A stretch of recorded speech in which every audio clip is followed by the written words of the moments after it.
Hi, everybody. Welcome to Resilient Now podcast. We're super, super happy that you are here with us today. We have a guest, and she came to me, and she's an author, and well, she's a lot of things. She's going to talk about that with you in a minute. Um, so, Christina, welcome to the podcast. I'm super happy that you are here with us today. I always start the podcast asking the guests, what does resilient now mean to you? So, do hmm you mind sharing that with us? Yeah, and I've listened to a lot of your podcasts. They're quite excellent.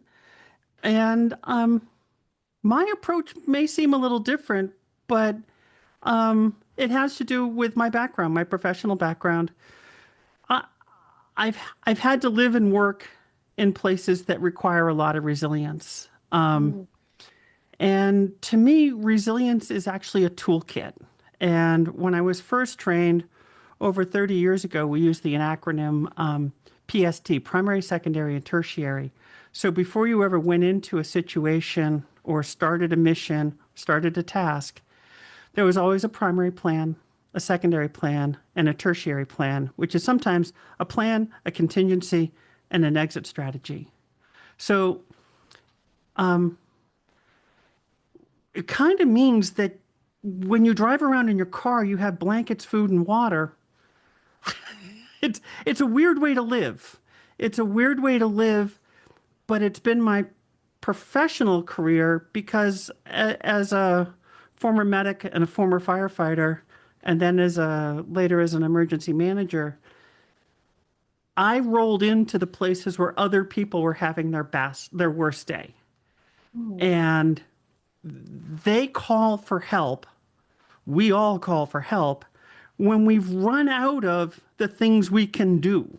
So when the cut's too big for a band-aid, we call for an ambulance and then I show up. But I'm not allowed to show up and go, oh, I can't solve that problem. I have to call.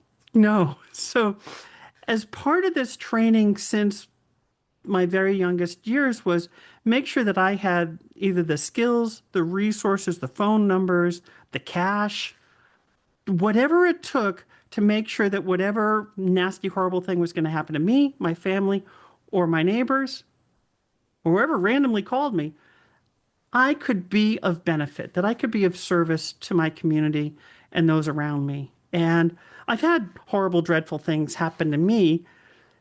And every single time it does, I'm like, oh, well, thank goodness that I have a medical kit, a blanket, a You were warm prepared. sweater to put on, that I'm actually prepared for the things that I really didn't think would happen.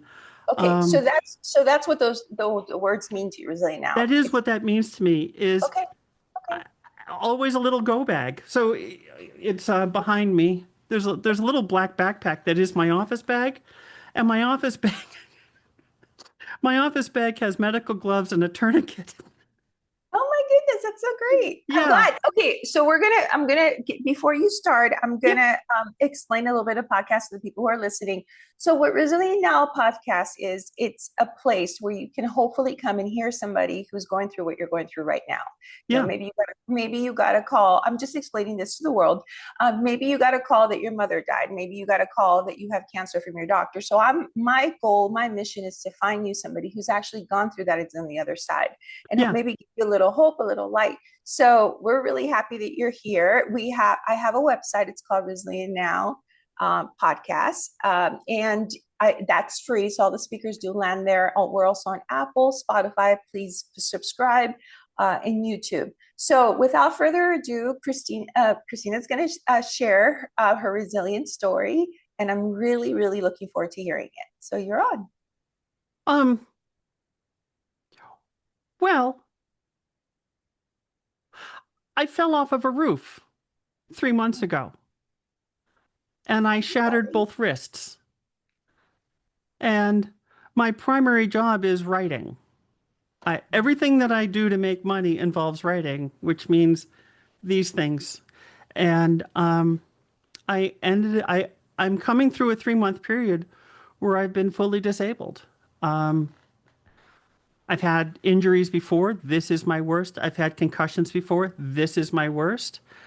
And the first face that I saw that I remember seeing, because my spouse was really the first, but was one of the captains on the local fire department, a longtime friend who Mm. had been part of the early construction of this building that I'm working on. But I knew the moment I saw his face that all the things that needed to keep me safe and to start the healing process were in place. And a guy that had been with me for 20 years was in charge of this scene. And it was a major trauma scene, which is a category because I was the trauma. And the captain, longtime friend who actually had lived in our house for a while with his family, he made a decision to fly me. And I said no. And then I went through the stupid checklist in my head that he needed to go through. And I'm like, oh, I qualify. I need to be flown. But it was distant from me. And this weird interaction between me being patient and me having been the scene commander for thousands of scenes over 3 or 4 decades on several continents was a really weird experience for me because I had to give up. I had to figuratively, open my hands and let Yeah, other people do what I'm most accustomed to doing. And it yeah, wasn't my job to give instructions. It was my job to answer the stupid questions, my name, my birth date, blah, blah, blah, blah, blah, allergies to medications. And as we worked through it, those investments that I've made in friendships and in community and in family paid back. So I was, except when I kicked people out to sleep at night, I was never alone for my 11 days in the hospital.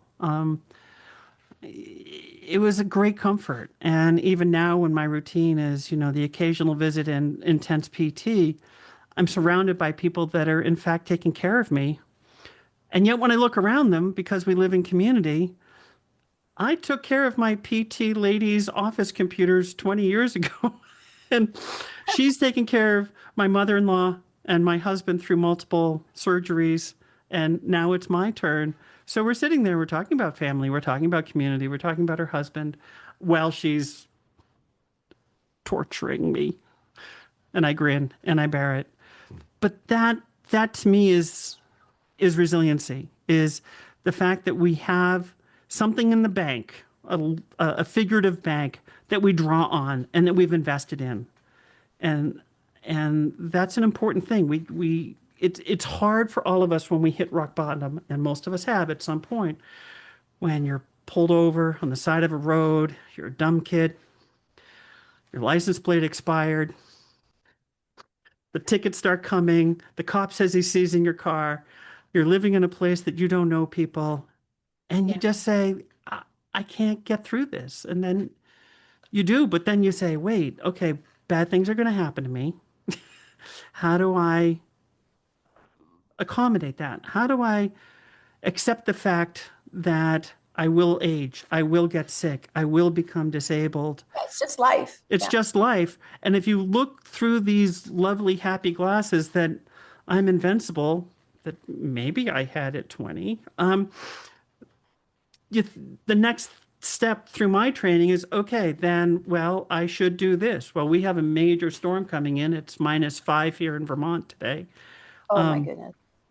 So I got my sweaters on, and we have two heat systems, and I have two internet systems, and we have two electric systems. One is a generator that'll run a week, and one comes from the utility pole.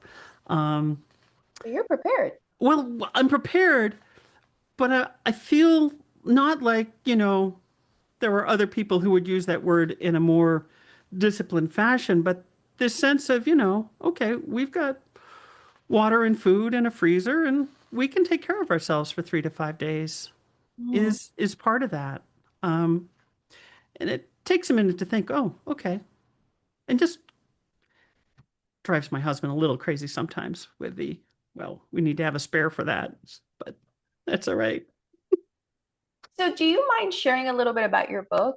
Your writing to us Yeah, about how you tied that into resiliency. And first of all, thank you for the service you've always done because you used to, be like a responder. Right? So I forget yeah. what they're called, the term First exact. responders. First Um, responder. First So thank you responders, for and then as I got older, I was a second responder, which was the crew that flew in after a natural disaster. So I've responded to Hurricane Harvey, Hurricane Irene, Hurricane Irma, and Maria in Puerto Rico, and Harvey in Texas.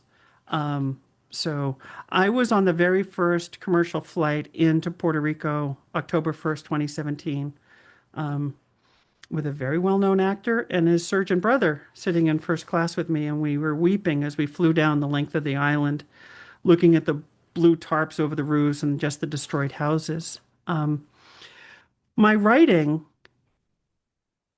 talks about both the culture of public service and the impact of taking on that duty, what it is when you raise your hand and take that oath.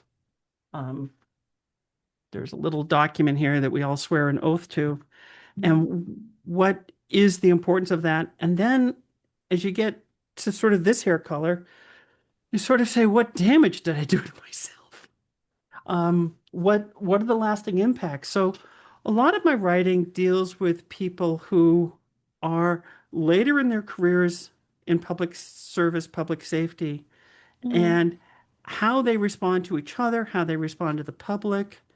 And although I use stories of being on an ambulance or in combat type operations in Iraq, I always use them as a means of telling three or four things at the same time. It's never about the patient and getting better. It's about how the teams worked, how the responders and patients or people work together, and where was that impact, and what harm often comes from that. What that sort of weird thing. I'm writing for people who lived and survived through this 9/11 generation that we are. My career, like so many others, just went whoosh on that day. Um, and then here we are 25 years later, whether you were at 9/11 or on ambulances or fire trucks anywhere going into the big fires in the West, you don't just get to close your eyes at night and fall asleep instantly. At some point, somebody's going to come in and visit. We identify that with PTSD sometimes and other Right. stuff, depression. And although I never use the phrase PTSD in my writing, I describe and feel those symptoms and how it binds people and tears them apart at the same time. Um, Mhm. and I look at that. I want other people who've had careers like mine to see that they're not alone, that you gave freely of yourself. You raised your right hand. You said the magical words. You did your duty with honor, as maybe your parents did. My parents, your grandparents, because I come from that Mhm. culture, that tradition. Mhm. But then, Service. really, very few people say, okay, well, now you're 60, you limp a bit, you got a wacky brain, you trigger weird in bright places, you don't like the shopping malls, you don't like going grocery stores, and you're a little short with people when they get rude or bump you, and they don't understand your startle response. And this face that I wear, which has a colloquial phrase, but I won't use in a polite, but there's this alertness that I just can't get rid of, that there's this constant on guard. Yeah. And I just have to accept it. And my peers in this community also do. And for those who haven't had this, there's this moment of like, oh, yeah, you know something, they've done a lot. I appreciate that. I wish to thank them for their service. Lovely Mhm. phrase. But what kind of accommodation or how do I approach them? How do I make that meaningful? How do I make that interaction meaningful to them, to me? So what's the name of the book? Oh, the first novel, which was 2 years ago, is called The Little Ambulance War of Winchester County. And Okay. the phrase "the Little Ambulance War" is supposed to be tongue in cheek. The, Okay. there's anybody who's been involved with volunteer or paid professional services know that, like, famously, New York Fire Department and New York Police Department often feud. And they Do do they silly. now? Oh, they do. Like if there's a cop car or a civilian car in the way and a hose needs to go, or they will just go right through the car with a hose. That is hilarious. That's funny. That's Yeah. funny. So there's this idea that there's this feuding that happens, and it happens in and around these major disasters. There's a house fire, and you know, and they're like, "Wah, wah, wah, wah, wah, wah." So that's where the title comes from, is this conflict that appears when people are trying to work together in these Oh, I love that. horrible That's great. That's great. So, situation. so we have to wrap up soon. So tell me Great. the name of you have a second book, you said? I do. It's called Stolen Mountain, and Okay. it uses this little rescue squad that I've invented, and Mhm. it takes a look at a land fraud scheme that happened very near me in southern Vermont, dealing with somebody literally stealing a ski hill. Oh, goodness. And then I have a series of short stories that I publish on Substack that are also available as audio stories that I read on the microphone, Okay. called Trowbridge Dispatch, and they're about 15 minutes long, and they're very poignant about this experience of having been involved in public service. What's the website? How can people find you? Just search for Trowbridge Dispatch or Okay. I am Aiken. I am Aiken. Okay. Great. Um, That's awesome. nice. Christina, I'm completely in love with you. I think Oh, you well, are thank you. magical. I think you're a superhero. All that, service you've done and now writing about it, I think it's really going to help people and, just support, the first responders. I think that that's a great audience to listen to and read your book. So it was a privilege and honor to Well, record this thank with you you. today. Everybody, please stay resilient. Please go to Resilient Now podcast. Listen, tell people about this. This is just a tool to get people through things. And we were really happy you joined us today, Christina. You're Thank you. adorable, if I may say so. Okay, thank you so much. Bye, Bye everybody. bye. Stay resilient.